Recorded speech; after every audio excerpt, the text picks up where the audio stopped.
Alright, a whole bunch of issues there, and a lot of stuff out of our control, but this is the last few seconds here that we'll be seeing. Unfortunately, we couldn't see the last few minutes of the game, but it went the general direction at least at some point during the end there, so this is where we left off, basically.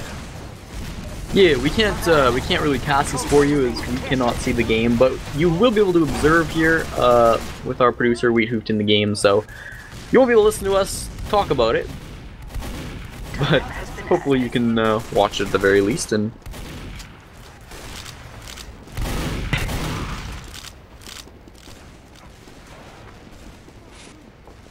alert!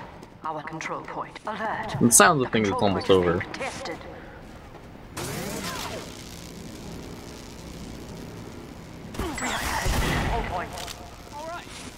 Alright, we're being informed that there's a lot of memes going on in the game as well.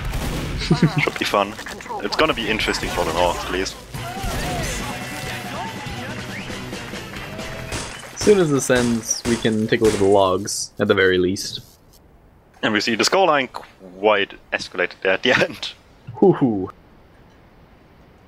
What was the scoreline when we left off? 2-4, 2-5? What was it exactly? 5-2, okay.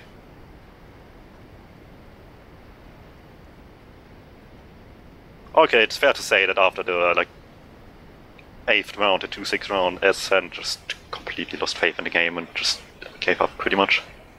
Yeah, if we had to miss anything, it's a good thing we missed didn't miss that too little much bit. at least. Yeah, exactly. Still unfortunate because technically it was certainly possible, and they had decent moments there, much more so than on Granary for sure. They had a much stronger fight that actually went back and forth at times. So, yeah, unfortunate for Ascent. Good job by SVIFT to be able to close it out once again by scoreline 2-7. And let's look at some numbers here. Looks like, at least to me, Ascent actually have some players up in the top half of that scoreboard when you sort by damage or sort by kills. Cornpop especially hitting second on both of those. 25 frags, 319 damage per minute. Not bad at all. It seemed like last game, it just everybody on Ascent was down in the dumps. Nobody was really having a good game at all. This time, there were a couple of players that were up there, you know, putting in the work, doing what they can. I mean, you still have players like Neo who are not dropping too pretty of a score line with 12 and 17 and then 219 DPM. That's not really what you want to see, but regardless, they have a few more bright spots to look at in this game. Yeah, Gullywash was certainly a much better game for them in comparison. They actually had plays, they did stuff, they got rounds. So for next week, that is something optimistic to look out for when they're playing against, not Basket, that's the wrong game, they're playing against Velocity Esports, that is. So looks much better going into next week's official for them. And Swift looking strong, they dominated for the majority of the game still on both maps. Less so here, but still really convincing performance by them once again. Chris just dealing so much damage all across the board. Like you said, he is the feed soldier, but he's doing it really effectively. And it goes to show just the top damage here, 326 DPM. And top frags as well, actually. So he is in his element there on this team.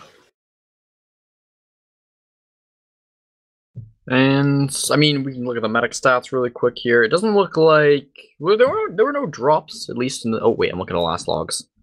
Yeah, well, now there was a drop. I was about to congratulate the medics on both maps not having any drops, but no, Connor's gonna go ahead and ruin that for me. But I guess he did win, so you know, can't put too much tactical drop criticism onto him. Definitely. Yeah. I mean, we had this with Ascent as well, Omberg just forcing his team to actually play the game after that, and hey, they won that map afterwards last week.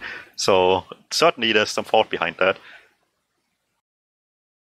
But other than that, I don't know how much there's to say. Papi, this game tanking quite a bit more heals comparatively than last time, tied with Smurl and top heals on his team. Neo once again just pocket scout taking the heavy heals on that, and much less so Elokur this time around. And sure, the end of that game probably deflates those heal stats a little bit for everybody in some weird way, but in the end, at the end of the day, that's still kind of what happened on Granary quite a bit, even if less extreme. Like Elokur just taking less heals than traditionally, and Neo being the tanky on this game. Yeah.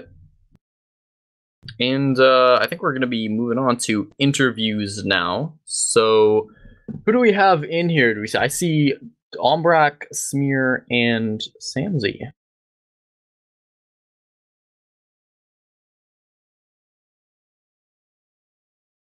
Hooray. Hey guys. Hello. Hi. Hi. So Interesting game though, and congratulations to SVIFT for winning it. Started really one-sided, and eventually Ascent had some fight in them on Kaliwash, so it went all weird kind of directions, and we unfortunately couldn't see about the last 5 minutes, but by the looks of it, we didn't miss too much of that. Anything interesting that happened there at the end of Kaliwash? You mean the spawn camp? Maybe just got spawn camped by Ascent for like 5 minutes there. Our only highlight of the game. oh, Well, like, you were really good on Gulliwash for the first 50 minutes, to be honest. Like, it was really close. I don't know what happened then, to be honest. I think it's the mids. It kind of ended. We couldn't really win them coincidentally, but we got Ombrag towards the end, and Condog survived. So like we still lost them, but we could re-push easily with Urad. So Ombrag, what is just for the team in general and the playstyle, just the difference between like Granary and Kaliwash that one works so much better than the other apparently? We kind of wasted the 5 first minutes of Granary because we didn't play well at all, and it's maybe I'm biased, but you know, looks will seem really one-sided, but I think in the end it wasn't as much one-sided. I think any other team would have just told forever and just hold on their last, and maybe would have lost only 3-0 or something. But we're not the kind of team who's waiting, so I think that's one of the reasons why it's a round difference on both maps. But yeah, they were the better teams.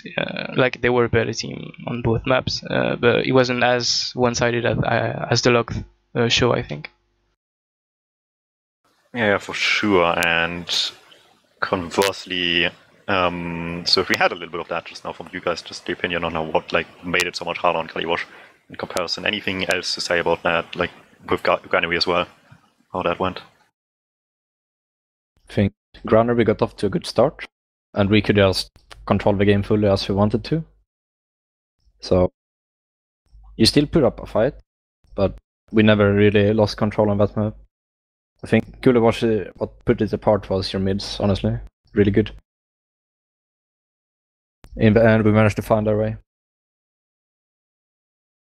Well, that's looking really good for both sides here going into week 3, where the maps will be Kaliwash and CP Cardinal. Obviously, Cardinal a little bit of a controversial pick at the beginning of the season, but it is what it is. So, any maybe not opinions as much as just experience playing the map, how well you're doing on it so far? We scrimmed it once, and we were just laughing the entire time. And I played it a few times in pugs, so we're gonna have to try to figure it out. But it's gonna be hard since we only play 2 times a week. Maybe we can win the DM fights and pull out the win either way. We will see. Alright, how is Ascent's game plan looking going into game 3 then, week 3 then? It's really hard to go on the map that's not finished, so we'll see how it goes. We played it once, but we didn't do any map talks or stuff, so we got rolled. And so I don't know, it doesn't feel like the map is ready for 6s. But I guess we have to play it anyway, so I don't know, we'll see. We haven't scrimmed it in a really long time, and I'm really not looking forward to play that. I think Sunshine was a much better fit for the league on this season. And I mean, if there was one map to win, what? I mean, Sunshine's at least finished, you know? Yeah, exactly. And it has been playtested for a couple of seasons overseas as well. But I guess we're stuck with this. Gotta default it. And I feel like if admins wanted to refresh the map pool and remove a map, why remove the map that's actually fresh? Like, people complain about a stale map pool, and they remove the only map that is recently new, and then they complain it's always the same map. Well, just get rid of one of the regular maps then. Like, get rid of, I don't know, Badlands or Granary that's been forever, but actually not Granary, just get rid of Badlands, but I don't know. I feel like people complain and then their solutions just, it's another problem, it's not the solution to the problem they have. But how well we have to play it too, super fun. It's just, I feel like people are just gonna see super messy stuff from every team, and people will be like, oh, this is Prem, they don't even know how to play the map. And it's just gonna be a shit fest, and we're gonna have to play that for 2 weeks, but hopefully I'm wrong. Well, maybe somebody is keen enough to learn the ins and outs and just gonna Probably sevens. do really well on that. Crew is 100% on that case. See, it's a little bit of a surprise factor as well for some teams here. That might make some games a little bit more interesting. We'll see about that. With that, that's my questions out of the way. Cornpop, you have anything else to say here? I think I just have one face towards Ascent, and I guess Ombrak, you're here. This is probably like one of the hardest matches you'll face this season against Swift. Is this one, like, coming into this, is this one that you expected to do well on? Is this one you prepared a lot for, or is this one you kind of admitted as it started, like, all right, we'll just do our best and see what we can do? I think we all, like, everyone in this team just goes into a map in game expecting to do well. As far as preparation go, we're not really super keen this season. We just play games, press on Z and see what happens. And so I don't know, like, I don't see Swift as I don't deal with Swift any differently than I would deal with any other team. I think it showed on the way we played. We just tried to do stuff. It didn't work out tonight, but maybe against weaker position it will work. But we're not really in that mindset. We don't care about the others. We just focus on how we play, try to have fun, and if it works, then it's good. But if it's not, then we'll try again next time. All right, well, I like that answer. I think that's the only questions I have. I think just. I just realized something, namely, why is there soon behind Connor's name on your match page? Because he's gonna get cut once he fucks up. That sounds like a threat, and that kind of answers my question there, I guess. Yeah, the thing is, like, with Connor, you have like kind of a double-edged sword. I think he's a really good medic, but he can also go into like a really trolly mood and just like do dumb shit with like his whole "got a saw, haha" meme. So Keeps his shade. You gotta keep him on a tight leash, you know. So whenever he fucks up, Babs is in straight up. Sounds like a fun team environment. It's hella funny because somebody has to be the scapegoat, and unfortunately, it's Connor. Well, as long as it's working, I guess he has a safe team then. And so far it is, so let's hope for poor Connor that keeps being the case. And I think on that note, let's move over to some shoutouts, starting with Smira. Shoutouts to Saints, and shoutout to Uberchain and TUT. Alright, Samsy. Yeah, shout out to my team, shout out to Sonny Black, and thanks for setting up the cast and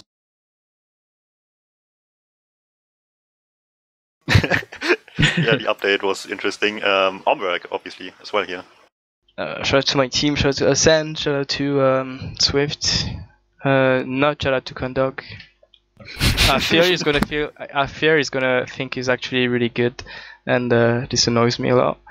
Shout out to you guys and shout out to Babs. Cornpop. I don't know. Shout out to my work for letting me cast this because I wasn't scheduled to work today. So that's nice to get to do an afternoon game. And shout out to North American TFTV guys because a little bit later tonight, if the Europeans are going to stay up, or if there's any NA guys watching right now, in about 6 hours, there's Ascent versus Froyotech happening on this very same Twitch channel. So shout out to that match. Go watch it in 6 hours and 10 minutes. And with that, shoutouts to obviously the sponsors for ETF2L Season 30, SDN Trading and Scrap.tf, giving these guys the opportunity to play for some more money than usually. I think it's 2,000 euros, so that's some nice money to have. These boys wanted, and Swift one step closer to getting some more of that.